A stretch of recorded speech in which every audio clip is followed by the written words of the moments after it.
আসসালামু আলাইকুম। আজকে হচ্ছে কি এখানে র্যাভিটের সফটওয়্যারের মধ্যে ভিজুয়াল প্রোগ্রামিং এর একটা প্লাগইনস আছে। সো ওই প্লাগইনস এর বিষয়ে কথা বলবো। সো প্লাগইনসটার নাম হচ্ছে গিয়ে ডাইনামো। হ্যাঁ, সো ডাইনামোটাকে আমরা যদি ওপেন করতে চাই তো সেটা হচ্ছে কিভাবে ওপেন করব। এখানে ডান দিকে উপরের মেনু বারের রিবেনে এখানে ম্যানেজ রিবেনটা যেটা আছে, এই ম্যানেজ রিবেনের এখানে এইটাতে লাস্টের দিকে যদি আপনি খেয়াল করেন, এই ভিজুয়াল প্রোগ্রামিং এর একটা অংশ আছে এখানে, যেই প্লাগইনসটা এইটার মধ্যে ডাইনামো লেখা আছে। হ্যাঁ, তো এই ডাইনামোটাকে যদি আমি এটাকে ক্লিক করে ওপেন করি, আলাদাভাবে এখানে সরাসরি একটা ডাইনামোর একটা উইন্ডো ইন্টারফেস ওপেন হবে।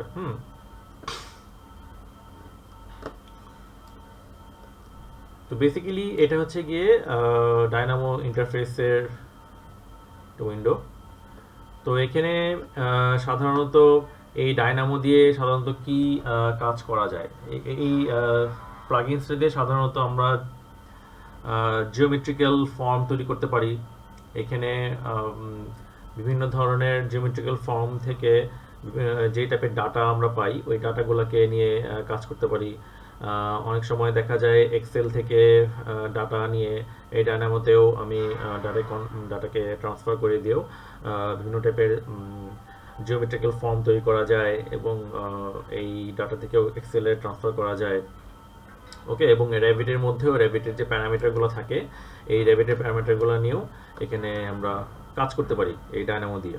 বাট এটা অনেক সময় দেখা যায় যে এটা আমার খুব ডিটেইল লেভেলে কাজ করতে সুবিধা হয় এবং খুব কম সময়ের মধ্যেও এই ইনফরমেশনগুলো আমরা পেতে পারি এই প্লাগইনসটা দিয়ে। তো নেক্সট যেই টপিকসগুলো নিয়ে কথা বলবো, তো ওটা সাধারণত একটার পর একটা যেই টপিকসগুলো আসবে ডায়নামো রিলেটেড, পরবর্তীতে আমরা এই প্রসেসটা নিয়ে কথা বলবো যে এক একটা টুলসগুলো কীভাবে কাজ করে এই ডায়নামোর মধ্যে। হ্যাঁ, তো ফার্স্ট অফ অল এখানে সরাসরি এই ডায়নামোর যে ইন্টারফেসের ইন্ট্রোডাকশনটা আমি দেখি। উপরের যেই সেকশনটা আছে, উপরের সেকশনটা হচ্ছে গিয়ে আমাকে মেনু বার বলে, বিভিন্ন টাইপের মেনু ইনফরমেশনগুলো এখানে থাকে। এখান থেকে ফাইলের ইনফরমেশন পাবো, এডিট রিলেটেড কিছু ইনফরমেশন পাবো। তারপর নিচের টুল বারটাকে বলে হচ্ছে গিয়ে আমরা যখন ডিটেল লেভেলে একটা পর একটা কাজ শুরু করব তখন এটার টুলগুলো নিয়ে দেখিয়ে দেখাবো যে কীভাবে এটা কাজ করে। তো এটা হচ্ছে আমার টুল বার এবং এক একটা টুল এটা হচ্ছে ট্যাব হিসেবে একটা ওপেন হয় এবং এটার নতুন ফাইল ওপেন করতে গেলে এখানে হচ্ছে আমাকে নিউতে ক্লিক করা লাগে। তারপরে এটা এখানে আমার যদি কোনো কাস্টম নোট আমি যে ক্রিয়েট করতে চাই তাহলে কাস্টম নোট ক্রিয়েট করতে পারবো। ডায়নামোর যে ফাইলগুলো সেভ হয়ে থাকে, সেভ করলে পরে এইটা ওপেন দিয়ে ওই ফাইলগুলো আমাকে ওপেন করতে হয় এবং আপডেট যেই রিসেন্ট যে ফাইলগুলো থাকে এই ফাইলগুলো নর্মালি এইটার মধ্যে আমি কয়েকটা ফাইল এখানে সেভ হয়ে থাকে অটোমেটিক দেখতে পারবো এখানে। আর ডান দিকের যে সেকশনটা আছে, ডান দিকের সেকশনটাতে সাধারণত যে ইনফরমেশনগুলো থাকে মানে হচ্ছে গিয়ে এখানে সাধারণত বিভিন্ন টাইপের ওয়েবসাইট রিলেটেড ইনফরমেশন থাকে। আমি চাইলে এখানে যদি ডায়নামো ওয়েবসাইটের মধ্যে ক্লিক করি আলাদাভাবে, তো ডায়নামো ওয়েবসাইটের মধ্যে ক্লিক করলে পরে এটা বিভিন্ন টাইপের ওয়েবসাইটে সে নিয়ে যায় এবং গাইড হিসেবে সেটা কাজ করে। জাস্ট ক্লিক করলেই বুঝতে পারবেন এখানে আমার কোনটাতে ক্লিক করলে পরে কোন ওয়েবসাইটে এটাতে আমাকে ইনফরমেশনটা দেয়। এবং সবচেয়ে নিচের পার্টটুকু হচ্ছে গিয়ে এখানে সাধারণত কয়েকটা স্যাম্পল ফাইল থাকে। এই স্যাম্পল ফাইলগুলো আমরা তখন এক্সাম্পল হিসেবে দেখে নিতে পারি। তো চলেন এখানে নিউতে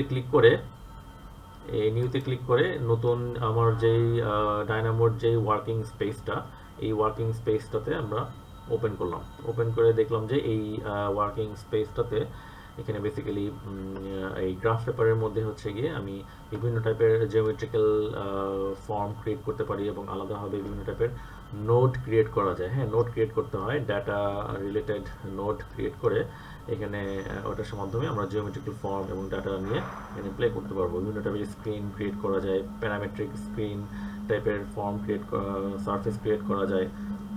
ওকে, এবং আরবান রিলেটেড বিভিন্ন টাইপের যে ডাটা আছে ওই ডাটাগুলো নিয়েও আমরা এখানে বিভিন্ন টাইপের শেপ ক্রিয়েট করতে পারবো এবং আরবান নিয়েও এখানে ডাটা নিয়ে এখানে ইউজ করতে পারবো। তো এখানে আমি যদি এই ইন্টারফেসের মধ্যে যদি খেয়াল করি, সে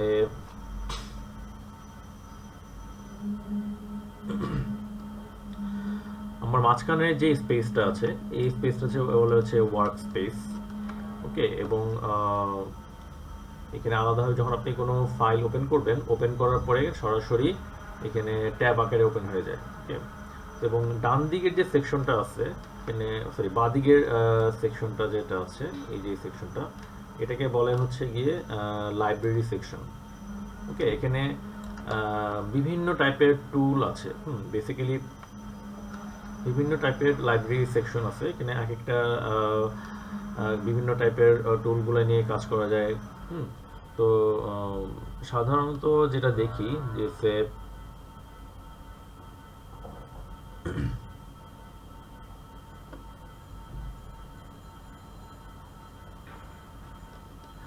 এখানে টুলগুলো যেমন আমি যদি এখানে জিওমেট্রিতে ক্লিক করি, বিভিন্ন টাইপের জিওমেট্রি আন্ডারে আরও কয়েকটা অপশন আছে এখানে, অ্যাবস্ট্রাক্ট, হ্যাঁ, বিভিন্ন প্রত্যেকটা আন্ডারে হচ্ছে আলাদা আলাদাভাবে এগুলোকে নোট বলে। হ্যাঁ, এগুলো লাইব্রেরির মধ্যে নোট, এইগুলো প্রত্যেকটা ইনফরমেশনগুলো সাধারণত দেখা যায় কাজ করার সময় এক একটা নোট আমরা ইউজ করে ওই ফর্মগুলো নিয়ে কাজ করতে পারি, ডাটাগুলো নিয়ে এখানে কাজ করতে পারি।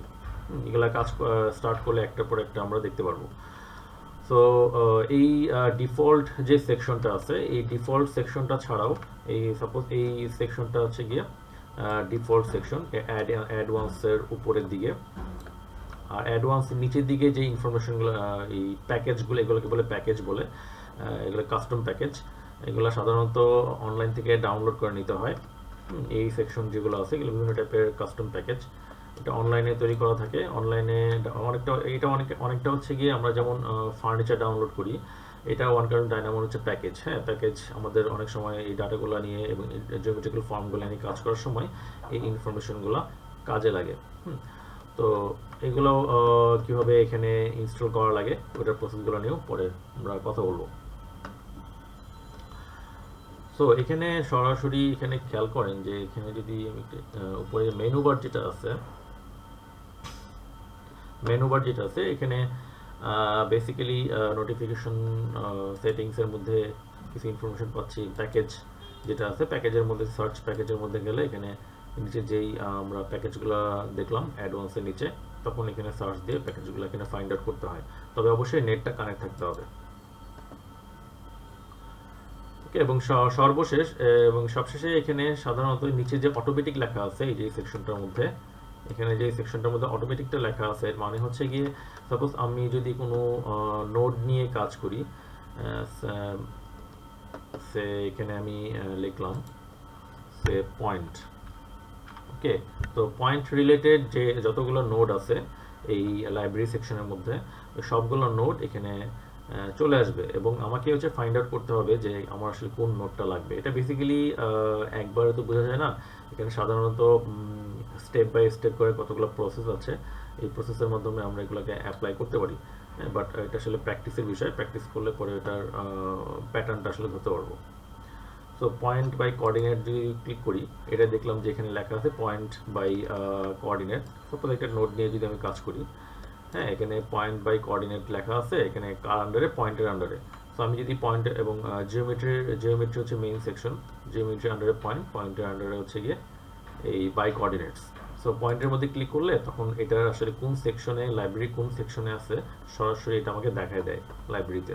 এটা হচ্ছে পয়েন্ট রিলেটেড যতগুলো ইনফরমেশন এখান থেকে পাবো।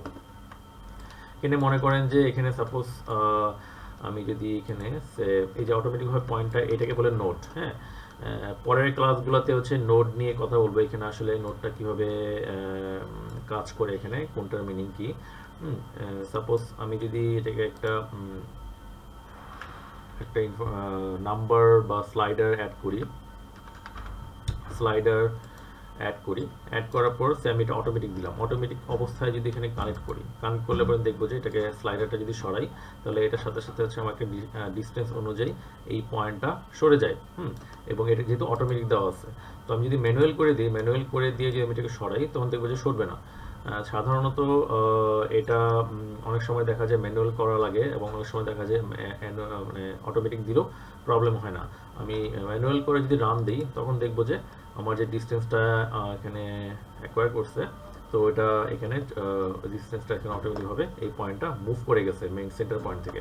এখানে মেইন সেন্টার পয়েন্টটা হচ্ছে গিয়ে এই যে এটা হচ্ছে মেইন সেন্টার কোঅর্ডিনেশন 0 পয়েন্ট। এখান থেকে সবগুলা হচ্ছে আমার যতগুলো ডাইমেনশন পয়েন্টগুলো এখানে প্লেস হয় এটার রেসপেক্টে প্রত্যেকটা পয়েন্ট এই রেসপেক্টে এখান থেকে সরে যায়।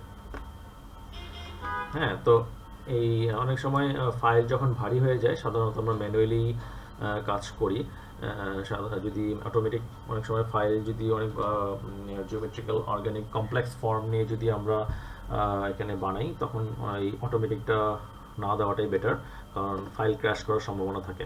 তো ম্যানুয়াল অ্যাপ্লাই করে তখন আমাদের কাজ করতে হয়।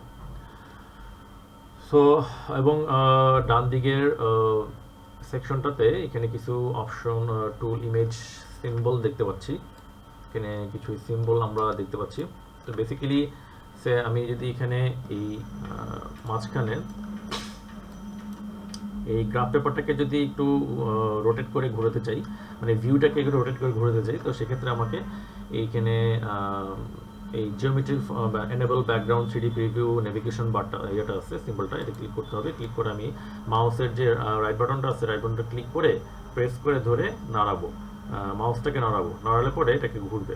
এবং আবার যদি নোটটাকে দেখতে চাই, নোটগুলো যে আনলাম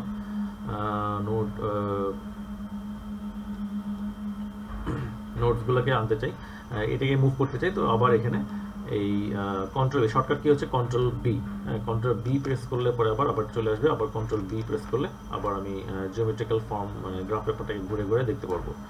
আবার কন্ট্রোল বি প্রেস করলে জাস্ট নোটগুলোকে আমি সরাতে পারবো, এখানে জুম আউট জুম ইন করতে পারতেছি। ওকে, বাকি টুলগুলোর মধ্যে এখানে আমি বিভিন্ন এলিভেশন পার্সপেক্টিভ বিভিন্ন টাইপের আপ ডাউন করে এগুলোকে দেখতে পারি। ক্লিক করলাম, এদিকে একটা সাইড ভিউ গেল, এখানে একটা ভিউ গেল, বিভিন্ন টাইপের ভিউ তখন আমরা এখানে ঘুরে ঘুরে দেখতে পারবো।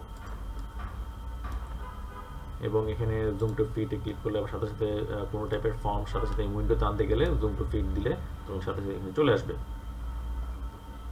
এটা অরবিট, এখান থেকে আবার অরবিট করা যায়। ওকে, এবং এখান থেকে আমি এটাকে মুভ করতে পারবো। এবং উপরের সবচেয়ে উপরে দেওয়া আছে কি export background preview as image. Okay, so এই যে এখানে বেসিক্যালি সাধারণত আমি এই নোটগুলোকে তৈরি করলাম, এই নোটগুলোকে চাইলে একটা ইমেজ আকারে সেভ করে রাখতে পারি, সেটা হচ্ছে এখানে আমার এই এক্সপোর্ট বলে দেখতে মানে অ্যাপ্লাই করতে পারবো ইমেজ আকারে, এটাকে এক্সপোর্ট করা যায় ফাইলটা। সো আজকে তাহলে এই পর্যন্তই। নেক্সট টিউটোরিয়ালে হচ্ছে গিয়ে এর পরের পার্টটুকু নিয়ে কথা বলবো। এর পরের পার্টটুকু হচ্ছে গিয়ে এখানে নোটগুলোকে নিয়ে কিভাবে কাজ করতে হয় বেসিক পর্যায়ে, এই নোটগুলা কিভাবে আমরা দেখবো স্টেপ বাই স্টেপ করে। ওকে, দেখা হবে নেক্সট ভিডিও টিউটোরিয়ালে। থ্যাংক ইউ, ভালো থাকবেন, আসসালামু আলাইকুম।